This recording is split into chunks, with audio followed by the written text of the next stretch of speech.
Halo, kami dari kelompok 7 akan mempresentasikan dengan tema meningkatkan motivasi belajar siswa melalui pendekatan gamifikasi dalam pembelajaran.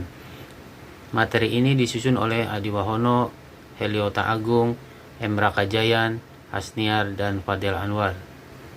Baiklah, kami akan mulai. Gamifikasi adalah proses menggabungkan elemen permainan seperti mekanisme, reward, dan sistem kompetensi dalam aktivitas non-game untuk memotivasi dan membuat siswa terlibat aktif dalam pembelajaran. Menurut Brian Burke, gamifikasi merupakan tren dalam penggunaan elemen permainan dalam lingkungan non-game, seperti dalam inovasi, pemasaran, pelatihan, kinerja karyawan, kesehatan, dan perubahan sosial.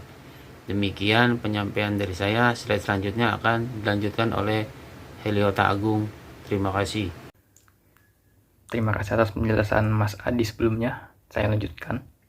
Menurut CAP 2012, gamifikasi adalah konsep yang menggabungkan elemen permainan, estetika, dan keterampilan berpikir untuk memotivasi dan memfasilitasi pembelajaran. CAP sendiri membagi gamifikasi menjadi dua jenis, yaitu gamifikasi struktural dan gamifikasi konten. Apa itu gamifikasi struktural?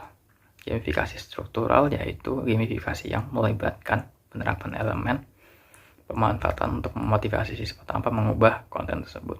Sedangkan gamifikasi konten adalah gamifikasi yang melibatkan penerapan elemen permainan untuk mengubah konten menjadi seperti permainan. Bedanya adalah tujuan dari gamifikasi struktural adalah memotivasi pengguna untuk melalui konten dan menggunakan sistem penghargaan. Sedangkan gamifikasi konten adalah membuat konten terlihat seperti game. Pada program ini, fokus diberikan pada pemanfaatan game untuk meningkatkan belajar siswa. Konsep ini diambil karena game saat ini menjadi salah satu daya tarik terkuat bagi anak-anak sebagai sarana hiburan, terutama game online.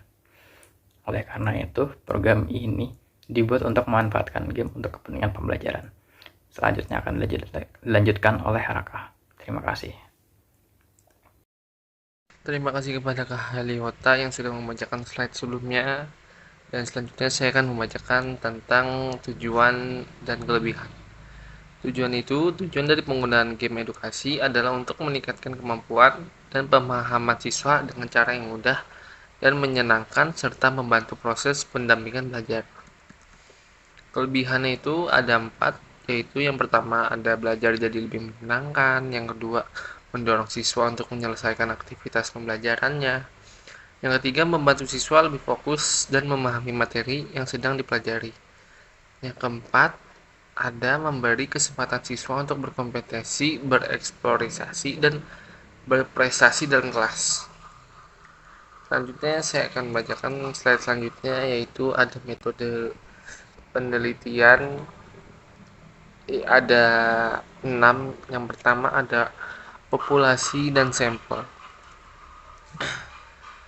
Populasi dalam penelitian ini adalah siswa kelas 10 SMA sebanyak 40 siswa, sedangkan sampel penelitian ini adalah kelas 10 sebanyak 20 siswa.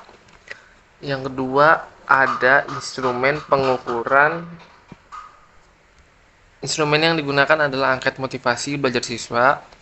Angket ini dikembangkan untuk mengetahui tingkat motivasi belajar siswa sebelum dan sesudah penerapan dan pendekatan gamifikasi dalam pembelajaran. Yang ketiga ada pretest, yaitu dilakukan untuk mengetahui tingkat motivasi belajar siswa sebelum penerapan pendekatan gamifikasi dalam pembelajaran. Yang keempat ada penerapan pendekatan gamifikasi. Guru menggabungkan elemen-elemen game seperti mekanisme, reward, dan sistem kompetensi dalam proses pembelajaran. Yang kelima ada post-test, yaitu dilakukan post-test untuk mengetahui perubahan tingkat motivasi belajar siswa setelah penerapan pendekatan gamifikasi. Yang keenam ada analisis data. Analisis data dilakukan dengan menggunakan uji T, Uji T digunakan untuk mengetahui ada tidaknya pengaruh pendekatan gamifikasi dalam pembelajaran terhadap motivasi belajar siswa. Itu saja yang bisa saya dapat sampaikan. Selanjutnya, untuk slide selanjutnya akan dibacakan oleh Kaniar. Dipersilakan waktu dan tempatnya. Terima kasih. Selanjutnya, saya akan membahas hasil analisa yang didapat setelah dilakukan uji T. Pada tabel berikut, penelitian dibagi menjadi 2 tahap, yaitu pretest dan posttest. Kemudian dilanjutkan dengan kolom yang menjelaskan delta atau selisih hasil dari pretest dan posttest, dan yang terakhir kolom T hitung untuk menunjukkan apakah adanya perbedaan motivasi belajar siswa saat sebelum dan sesudah menggunakan metode gamifikasi tersebut. Pada bagian jumlah tes tertulis 20, yaitu 20 siswa atau sampel yang diujikan, sama di kolom posttest dan delta. Kemudian di baris rata-rata motivasi siswa pada pretest, motivasi siswa yang diujikan menunjukkan angka 65, dan kemudian setelah protes, motivasi siswa ternyata mengalami kenaikan menjadi 78 atau selisih 13. Jika kita hitung, maka dihasilkan T hitung 3,07 dan standar deviasinya berkurang dari 8,16 menjadi 7,14. Artinya motivasi anak menjadi lebih terkonsentrasi. Dapat dilihat bahwa rata-rata motivasi belajar siswa meningkat dari 65 pada pretest menjadi 78 pada posttest.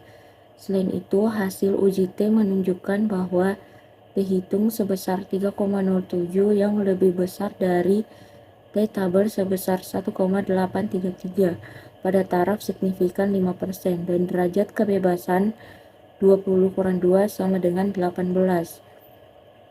Nilai T tabel ini diambil dari T distribusi dengan taraf signifikan 5% dan derajat kebebasan 18. Ini menunjukkan bahwa ada pengaruh positif pendekatan gamifikasi dalam pembelajaran terhadap motivasi belajar siswa.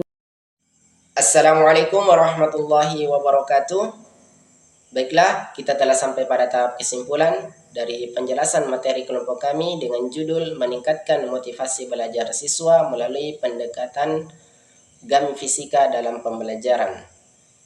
Berdasarkan hasil analisa yang kami dapat disimpulkan bahwa pendekatan gamifisika dalam pembelajaran dapat meningkatkan motivasi belajar siswa. Siswa yang mengalami penerapan pendekatan gamifisika dalam pembelajaran menunjukkan peningkatan motivasi belajar yang signifikan. Oleh karena itu, pendekatan gamifisika dapat dipertimbangkan sebagai salah satu alternatif pembelajaran yang dapat memotivasi siswa untuk semangat belajar. Terakhir, sebagai penutup, kami dari kelompok 7 meminta maaf apabila ada kata-kata yang kurang berkenan dan tentunya mengharap kritik dan saran sebagai untuk perbaikan karya yang akan datang. Baiklah, sekian. Terima kasih atas perhatiannya. Assalamualaikum warahmatullahi wabarakatuh.